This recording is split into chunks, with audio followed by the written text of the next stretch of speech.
Kabak püreli poğaçalarım fırından çıktı. İçerisindeki peynir ve kaşarı eridi.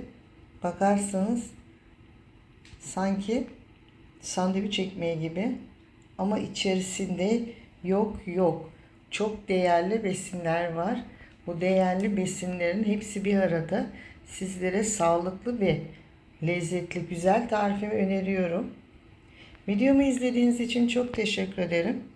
Eğer hala abone değilseniz lütfen kanalıma abone olmayı, beğenmeyi, yorum yazmayı, bundan sonraki tariflerimden haberdar olmak için lütfen zil tuşuna basınız. Kabak pürem hazır. Bu tarif bana aittir arkadaşlar. Çünkü mayasız hamurdan poğaçada kabak püreli yeşil poğaça yapıyorum sizlere. Bunu ben ilk yaptım. Hepinize afiyet olsun. Merhaba arkadaşlar, Server'in mutfağına hoş geldiniz. Bugün sizlere poğaça yapıyorum. Fakat bu poğaça aynı zamanda sebzeli olacak ve çok besleyici olacak. Çocuklarınıza okula beslenmeyi de koyabilirsiniz.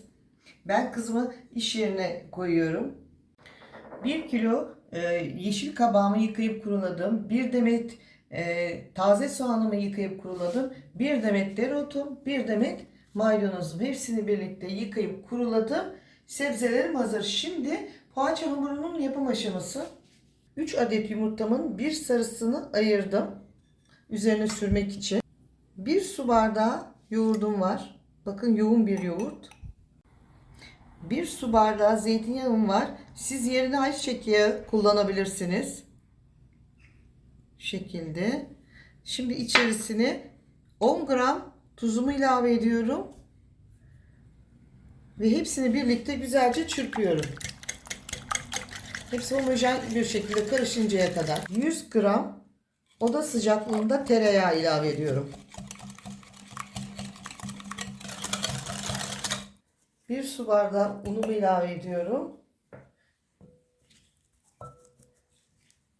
10 gram kabartma tozu. İkisini birlikte eliyorum. Ve tekrar karıştırıyorum. 1 bardak un ve kabartma tozu. İkinci su bardağı unu. Unu mutlaka eleyin arkadaşlar. 3. Bu aşamada içerisine 5 gram karbonat. Limon veya mandalin üzerine. Karbonatın bu şekilde sıkıyoruz. Koku veriyor mis gibi. Bakın karbonat 5 gram kabardı. Ve karıştırmaya devam ediyoruz. 4. su bardağı unumu ilave ediyorum. Ve karıştırıyorum.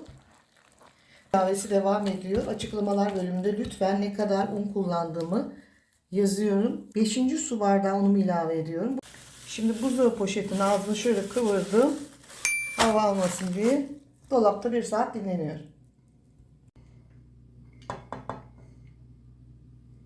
1, 2, 3 yemek kaşığı zeytinyağı ilave ediyorum. Taze soğanlarımı şöyle gelişigüzel doğruyorum. Çünkü bunlar piştikten sonra blender olacak. Poğaçanın içine girmesi için. Şimdi çiğden lezzetli olmuyor. Bu şekilde pişirerek koyarsanız hem poğaça hamur olmuyor hem de aşırı lezzetli oluyor. Lütfen bu tarifimi deneyin. Süper bir tarif. Sebzeli lezzetli poğaça. Kabaklarımı 4'e bölüyorum. Şu şekilde. Ve şöyle gelişigüzel kesiyorum. Çünkü blender olacak. Doğrama şekliniz burada hiç önemli değil. Bu şekilde kabaklarımı da hazırlıyorum. Kabaklarımız hazır. Maydanoz ve dereotlarımı da doğruyorum. En son kabakla soğanım kavrulduktan sonra ilave edeceğim.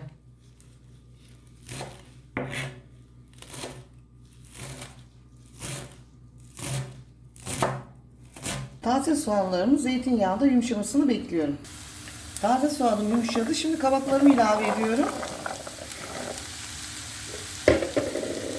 Kısık ateşte karıştırarak kabakların da pişmesini bekliyorum. 15 dakika bu şekilde karıştırarak kavurdum. Bir tane yedim. Taze soğanla birlikte kabağın muhteşem lezzeti ortaya çıkmış. Maydanozum ve dereotum iyice kurudu. Şimdi soğuyan kabağımı blender yapıyorum. Bu aşamada 5 gram tuzumu ilave ediyorum. Yarım çay kaşığı da karabiberimi ilave ediyorum. Kırmızı biber koymayın, yeşil rengini bozuyor. Kabak pürem hazır. Bu tarif bana aittir arkadaşlar. Çünkü mayasız hamurdan poğaçada kabak püreli yeşil poğaça yapıyorum sizlere. Bunu ben ilk yaptım. Hepinize afiyet olsun. Kuruyan yeşilliklerimi ilave ediyorum. Gerçekten hem sağlıklı bir tarif hem aşırı lezzetli. Bakın kabağı kavurduğum için soğanla kabak muhteşem lezzetli oldu. Şimdi güzelce yeşilliklerini yedirdikten sonra buzdolabında dinlenmiş olan hamuruma ilave edeceğim. Bu şekilde pürem hazır. Kabak pürem. Yeşil bakın çok güzel oldu. Şimdi hamurumuz güzelce dinlendi. Şu şekilde bakın kıvam çok güzel. Tam istediğim gibi oldu. Bu aşamada artık püremizi veriyoruz ve yavaş yavaş püremizi yedireceğiz. Püremiz mutlaka soğuk olmalı hamurla buluşurken. Şimdi kabak püremi hamurla buluşturuyorum. Şimdi buradaki sistem şu arkadaşlar. Eğer kabağı çiğ yaparsanız bu mayalı hamur olmadığı için hamur kabarmaz ve hamur olur. Şimdi ben kabağı pişirdim. Sıfır su. O yüzden bu şahane bir şey oluyor. Şimdi güzelce hamuru yeşili yediriyorum. Yeşil bir hamur elde ediyorum. Bakar mısınız? İçerisine kabak pürem girdikten sonra hamurun da yumuşama oldu. Bu aşamada bir su bardağı un ilave ettim. Kabak püresi girdikten sonra hamurda yumuşama oluyor. Toparlanması için un şart. Elime birkaç damla zeytinyağı damlattım. Daha kolay alabilmek için hamurumu. Şöyle küçük bir mandalina büyüklüğünde alıyorum. Bakın. Daha sonra ortasını açıyorum. Yuvarlak bir şekil veriyorum. Daha sonra içerisine peynirimi ilave ediyorum. Şöyle kesmiş oldum. Dilerseniz çökelek peyniri de koyabilirsiniz. Ben beyaz peynir vardı onu koydum. Şu şekilde güzelce altını kapatıyoruz.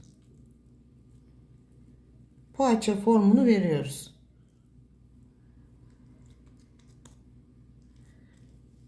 İyice kapattıktan sonra ters çeviriyoruz. Bu yüzünü yumurtaya buluyoruz. Şöyle yumurtaya buladıktan sonra susama batırıyoruz. Ters çeviriyoruz. Şu şekilde bırakıyoruz. Bir tane daha göstereyim size.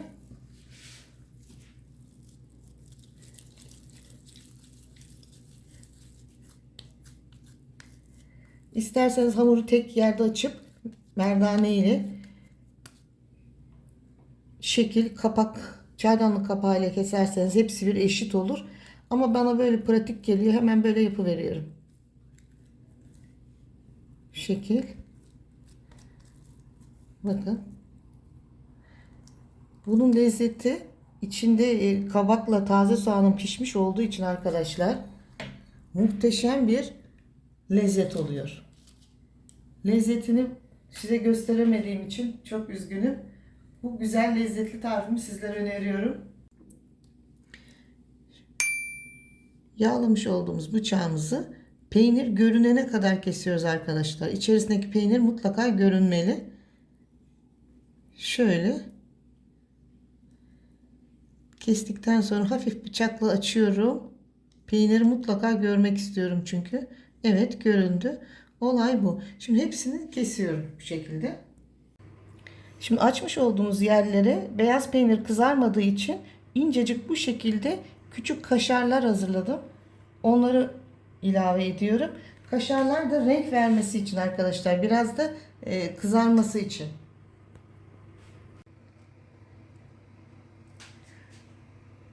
Kabak püreli, taze soğan, maydanoz, kaşar, beyaz peynir.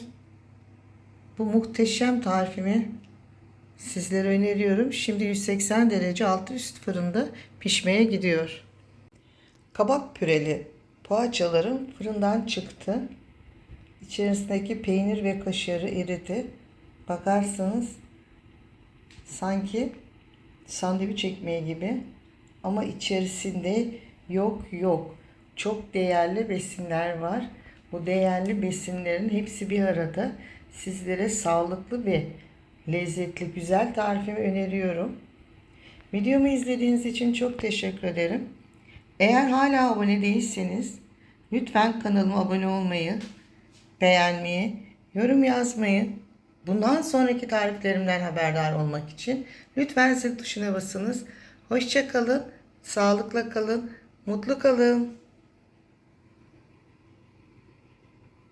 Kabak püreli, peynirli, kaşarlı poğaçalarım bakın bu kadar güzel pişti. Şimdi fırından çıktı.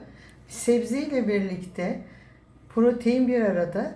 Şu anda 10 dakika oldu fırından çıkalı. Çok sıcak. Size iç dokusunu göstermek istiyorum. Bakın. Peyniri ve kaşarı bu şekilde.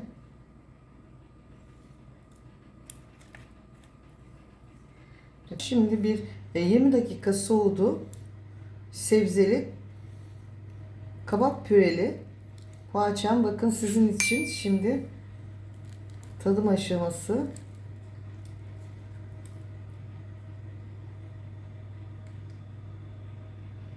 Bakar mısınız içerisindeki peynirleri, güzelliği, iç yapısı, dokusu. Şöyle de yine açmak istiyorum. Şimdi sizin için tadıyorum. Arkadaşlar, taze soğanla kabağı kavurduğum için böyle bir lezzet yok. Muhteşem. Hamur mayalamadan poğaça hamurunun içerisine püre yapıp koyarsanız bu muhteşem lezzeti siz de yakalarsınız. Hepinize afiyet olsun. Vermiş olduğum ölçüden 32 adet poğaça çıkıyor arkadaşlar. Bir tepsisi şu anda fırında pişiyor. Ben acele ettim. Hemen bir tepsisi pişince sizlerle paylaştım. 32 adet poğaçamız çıkıyor. Çok bereketli oluyor. Afiyet olsun.